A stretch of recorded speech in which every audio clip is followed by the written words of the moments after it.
Elías Camijal, gracias por acompañarnos, querido Elías, colega del país y de muchas andanzas. ¿Cómo estás, querido Elías? Muy bien, Eli, muchas gracias por la invitación aquí a tu espacio. Vemos que están muy activos, integrantes de esta corriente de asociación, que además están ligados a la luz del mundo. Aquí en México, hoy también Animal Político saca estos vínculos de muchos de los políticos ligados a la luz del mundo que están apoyando a Marcelo. Y hoy, en estos momentos, se estrena un podcast que has preparado para el país, precisamente hablando de este fenómeno y en particular de Nazón Joaquín, de este líder de la luz del mundo, que es un criminal, y digo criminal porque ya está sentenciado en Estados Unidos, por supuesto, como siempre allá, por abuso sexual. Sí, así es, Elisa. Estamos estrenando La Caída del Apóstol, que es un podcast de 6 capítulos.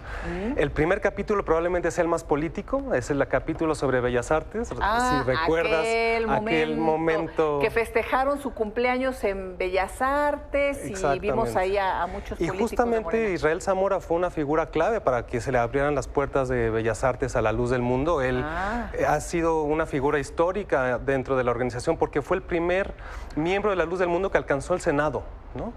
Y aún mantienen también 3 diputados federales. Tenían en ese entonces 3 diputados repartidos en diferentes partidos. Tenían a una diputada en Movimiento Ciudadano, tenían a uno en PRD y tenían a otro, ya no me acuerdo. Tienen mucho dinero, ¿no, Elías? Y tienen mucho dinero. Entonces nosotros nos ponemos a explorar esas conexiones políticas que se remontan desde la fundación de la iglesia, ¿no? Antes de que se hablara de Morena, se habló de Movimiento Ciudadano, y antes del Bronco, y antes de Margarita, y antes del PAN, y antes del PRI. Pues lo que pasa es que con dinero los políticos dicen, vénganos tu reino, ¿verdad? ¿No? Ahora sí que les abren las puertas de esta manera. Y parece que no pasa nada, Elías, parece que no pasa nada. Y este hombre, pues escuchamos, yo tengo ahí la versión estenográfica del juicio, testimonios desgarradores de lo que han hecho en esta iglesia los fundadores y el líder con niñas, adolescentes, jovencitas, mujeres. Y esa es la parte más importante, más allá de la política, más allá del inmenso poder y el imperio sobre la fe que se ha construido alrededor de esta organización, pues estamos hablando de casos de machismo, estamos hablando de casos de violencia sexual extrema, ¿no? Pornografía infantil, pederastia. En este primer episodio hablan de este momento en Bellas Artes, y también tienes el testimonio de una de las víctimas, ¿no? Elisa. Elisa Flores es una de las... Ella es víctima de violencia económica porque en esta iglesia hay un montón de violencias, ¿no? Y es importante poner también esas violencias. Es muy interesante cómo se dio todo este tema de Bellas Artes, Eli, porque fíjate que 3 semanas después fue la detención, pero 2 semanas después de Bellas Artes, Nazón Joaquín se reúne con Bukele en San Salvador, con quien tiene una relación estrechísima. Ya lo había nombrado hijo distinguidísimo de la capital del Salvador, de San Salvador. Esa relación se remonta desde hace mucho tiempo.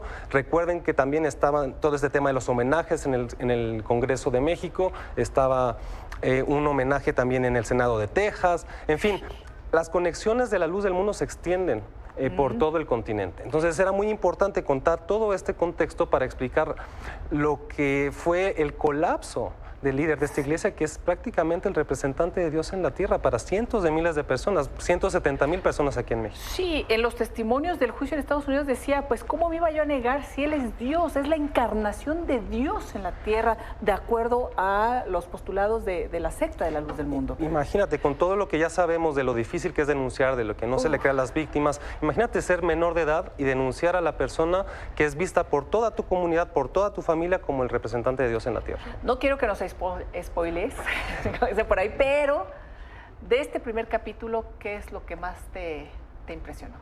Pues a mí me impresionó también conocer la historia de Elisa Flores, ponerle este lado humano a la historia, ¿no? Más allá, nos vamos mucho por la derivada política, nos vamos muy por arriba, pero estas historias se sostienen sobre los testimonios de personas que han sacrificado prácticamente todo para obtener justicia. Y se pagó un precio altísimo para romper este muro de silencio que se construyó durante décadas alrededor de la luz del mundo. Querido Elías, otro caso polemiquísimo por lo que implica en nuestro país, y no ha pasado tantos años como el de García Luna, que allá estuvimos en Nueva York en el juicio, que no se podía hablar de García Luna. Hablar hace unos años de García Luna era muy complicado.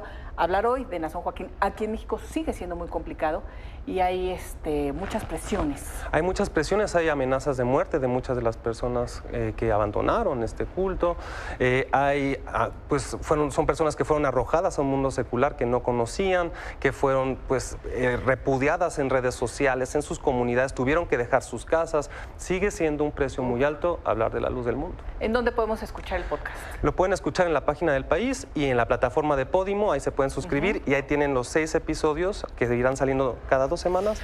Se va a poner bueno, te vas a picar cuando lo escuches, espero que regrese pronto aquí al Foro de Milenio. Un tema muy importante, ojalá podamos seguir platicando de él.